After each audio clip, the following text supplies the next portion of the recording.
अस्सलाम वालेकुम, आप देख रहे हैं हो क्या रहा है। मैं हूं Faisal Abbasi, group editor 92 news. Irshad Ahmed Arif सब साथ हैं। शुक्रिया इरशाद साहब आपका। सुप्रीम कोर्ट में प्रैक्टिस एंड प्रोसीजर बिल की समाअत कल 11:30 तक मुलतवी कर दी गई हैं। पाकिस्तान की सियासत की बात करें तो दुबई से पाकिस्तान पहुँचेंगे साबिक़ वज़ीर-ए-आज़म नवाज़ शरीफ। 150 के करीब सहाफ़ी और लोग उनके हमरा होंगे। इरफान सिद्दीकी साहब ने क्लियर कर दिया है वो कतर भी नहीं जा रहे नवाज़ शरीफ, चीन भी नहीं जा रहे हैं, सऊदी अरब और UAE जाएंगे। लेकिन एक छोटी सी परवाज़ वो कहीं और की भी लेंगे। ये छोटी सी परवाज़ कहाँ की हो सकती है, ये एक बहुत बड़ा सवाल है और इसका मकसद क्या हो सकता है। बहरहाल उनके जो इस्तकबाल की तैयारियां हैं वो मुस्लिम लीग नून के हलक़ों में जारी हैं। 10 लाख बंदे लाने का मिशन है। कानूनी रुकावटें क्या हैं, इन तमाम पे हम डिटेल गुफ्तगू करेंगे। इरशाद साहब, जहांगीर जदून साहब ने भी हमें ज्वाइन किया है, साबिक़ एडवोकेट जनरल हैं। जदून साहब बहुत शुक्रिया आपका। जदून साहब मैं आपकी तरफ आता हूँ, लेकिन इरशाद साहब एक छोटा सा सवाल है और सवाल ये है कि इरफान सिद्दीकी साहब ने क्लियर कर दिया नवाज़ शरीफ साहब नहीं जा रहे हैं, कतर भी नहीं जा रहे, चीन भी नहीं जा रहे, सऊदी अरब आएंगे, UAE आएंगे और एक छोटी सी परवाज़ और है।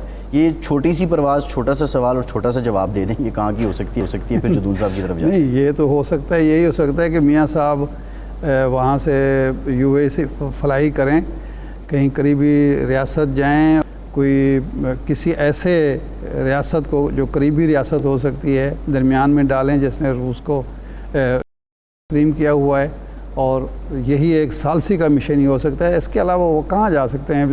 UAE से या वो लाहौर आएंगे या इस्लामाबाद आएंगे, तो छोटी सी परवाज़ और कहाँ की हो सकती है? चलें, ये ज़रा इरशाद साहब इस पर बात करेंगे। जदून साहब ये बताइएगा कि नवाज़ शरीफ साहब के इर्द गिर्द जो लोग हैं, बहरहाल उनकी वापसी पे जो उनकी गिरफ़्तारी होगी या वो नहीं होगी, उस पर उनके अपने लोगों की भी राय एक हद तक मुनक़सिम तो है, लेकिन एक बड़ा तबका उनके इर्द गिर्द जो वकील हैं वो ये कहते हैं कि नवाज़ शरीफ साहब जब आएंगे तो वो गिरफ़्तार नहीं होंगे। इस तनाजुर में पाकिस्तान की जो अदालती रिवायात हैं वो क्या हैं और वो कौन से ग्राउंड्स हैं जो आप समझते हैं कि जिनकी रोशनी में देखा जाए तो वाकई उनके लिए गुंजाइश बनती है कि वो गिरफ़्तारी से बच जाएंगे? प्रोटेक्टिव बेल मिल जाए उनको कबल अज़ वक्त। देखें, जो पाकिस्तान का क्रिमिनल लॉ जस्टिस सिस्टम है या जो जुरिस्डिक्शन हाई कोर्ट की होती है, उसमें ज़्यादातर जो जुरिस्डिक्शन इस्तेमाल होती है वो इक्विटेबल होती है और डिस्क्रिशनरी होती है। ये बेल भी होती है ना, ये जो कोर्ट की डिस्क्रिशन होती है कि बाज़ को देखें ना, ऐसा ऑफेंस कोई बड़ा जुर्म कर लेता है बंदा, आपको पता होगा कि 302 के मुकदमात में भी बेल हो जाती है। वो नैब के ऐसे केस होते हैं जिनके अंदर कोर्ट के पास, ट्रायल कोर्ट के पास पावर नहीं होती। अभी तो उन्होंने दे दी, लेकिन पहले की बात कर रहा हूँ, पावर दी नहीं थी, कोई कोर्ट बेल ही नहीं ले सकती। उसके बावजूद जो है वो हाई कोर्ट जो है कॉन्स्टिट्यूशनल जुरिस्डिक्शन में आके फंडामेंटल राइट्स पे आके बेल ले लेती थी। तो अब ये तो कोर्ट के पास तो पावर है, कोर्ट को तो कोई ये नहीं कह सकता।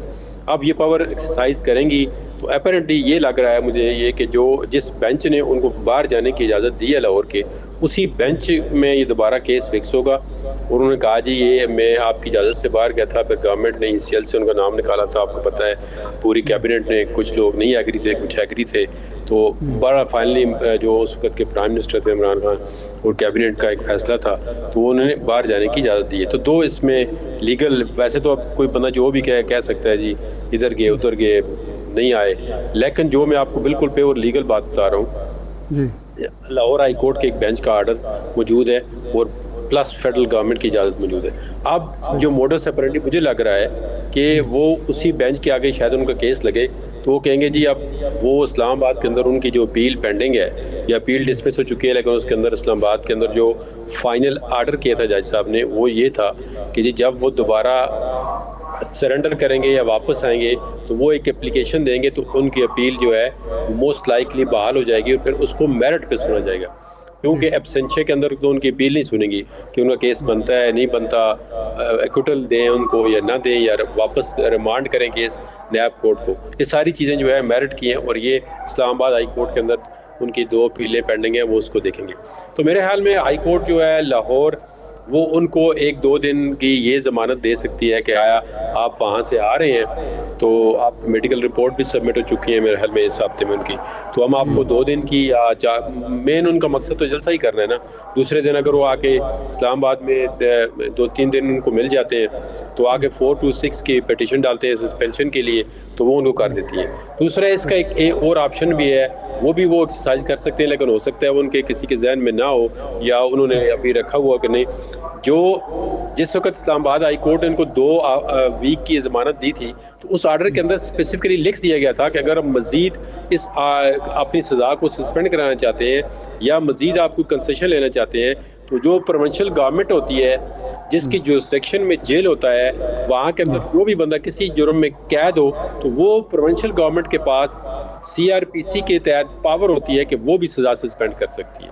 तो अगर मोहसिन नकवी जो चीफ मिनिस्टर ऑफ पंजाब है, वो अगर जिस वक्त चाहें तो नवाज शरीफ की जो सज़ा है वो उसको for the time being suspend करने की जो है उनके पास पावर मौजूद है। हो सकता है ये पावर वो एक्सरसाइज कर लें, लेकिन लेट्स सी, कोर्ट भी एक्सरसाइज कर सकती है और जो प्रोविंशियल गवर्नमेंट है वो एक्सरसाइज करती है। तो मेरे ख्याल में ये जो बातें कर रहे हैं ना, ये अरेस्ट होंगे, ये हो गए, तो ये वैसे या तो उनको कानून का पता नहीं है या वो इतने बिल्कुल सादा है, कहते हैं जी एक बंदा इतनी तैयारी से आ रहा है, सारा कुछ हो रहा है तो वो आके उसको अरेस्ट कर लेंगे। मेरा नहीं ख्याल कि वो कोई अरेस्ट करेगा। वो एज पर जो प्लान है वो आएंगे, जलसा करेंगे, उसके बाद इस्लामाबाद हाई कोर्ट को रिव्यू करेंगे। तो ये मोडस ऑपरेंडी लग रहा है। सही अच्छा जदून साहब, जब मुर्तज़ा भुट्टो साहब आ रहे थे मुल्क में, बेनज़ीर भुट्टो साहबा की हुकूमत थी, तो उस वक्त ये बहस चली थी, और फिर जब मुर्तज़ा भुट्टो आए थे तो उस वक्त वो गिरफ़्तारी देनी पड़ी थी उनको, क्योंकि उस वक्त जो लीगल एक्सपर्ट थे वो यही कहते थे कि चूँकि उनको सज़ा हो चुकी है, हालांकि वो उस नोयत की सज़ा नहीं थी या केस नहीं था, उनकी गैर हाज़िरी में, गैर मौजूदगी में उनको सज़ा सुनाई गई थी, लेकिन फिर भी वो गिरफ़्तार हुए थे, फिर उनको खैर ज़मानत मिल गई। तो दूसरा ये जो आप पंजाब गवर्नमेंट वाली बात कर रहे हैं, इससे पहले कोई मिसाल मौजूद है कि किसी हुकूमत ने अदालत की दी हुई सज़ा को मुअत्तल करके किसी कैदी को रिहा कर दिया हो? ये तो आप देखें, वो इस तरह होता है कि वो सज़ा जो है मुअत्तल, अब ये डिस्क्रिशन है, ये मुअत्तल आप देखें ना, एक कैदी, ये रोज़ाना की मिसालें, एक नहीं है, एक कैदी अंदर है जिनके असर होते हैं। ज़ाहिर है गरीब बंदा तो ना, ये इस मुल्क के अंदर ये तो आपको मानना पड़ेगा कि इस गरीब बंदे के अंदर ना कोई राइट मिलता है ना कानून मिलता है। ये जो बंदे इन्फ्लुएंशियल होते हैं, जिनकी अप्रोच होती है वो इस तरह होता है। अब मैंने खुद भी एक बंदे की सिफारिश की थी कि उसके वालिद की डेथ हो गई थी, उनको 2-3 दिन के लिए एक डिप्टी कमिश्नर के पास भी पावर होती है कि वो जिस जेल के अंदर बंदा कैद होता है, कैदी की बात कर रहा हूँ मैं, जिसको कन्वेक्शन हो चुकी होती है, वो कैद है, तो उसको भी वो 2-3 दिन के लिए वो किसी की ज़मानत पे या अपने रिस्क पे ये जाएगा, पुलिस की कस्टडी में 2 दिन रहेगा, तो वो ये फैसिलिटी दे सकती है, जो डिस्ट्रिक्ट एडमिनिस्ट्रेशन भी दे सकती है। तो इसमें कोई अनहोनी बात नहीं, पावर है उसके पास। सही, ठीक है, बिल्कुल ठीक है। अच्छा ये फरमाएं कि नैब तरामीम का जो फ़ैसला आया था उस पर नज़र सानी की हुकूमत ने दरख्वास्त दी है। अगर ये नज़र सानी की अपील जो है, अब पता नहीं नए कानून के तहत होती है, पुराने के तहत होती है, अगर वो मंजूर होती है तो ये जो दोबारा केसेस चल पड़े हैं, ये फिर इनका वही सबका स्टेटस बहाल हो जाएगा, और उसके अलावा अगर वो मंजूर नहीं होती तो फिर ये केसेस चलेंगे, या बस ये सिर्फ एक दबाव का हरबा है?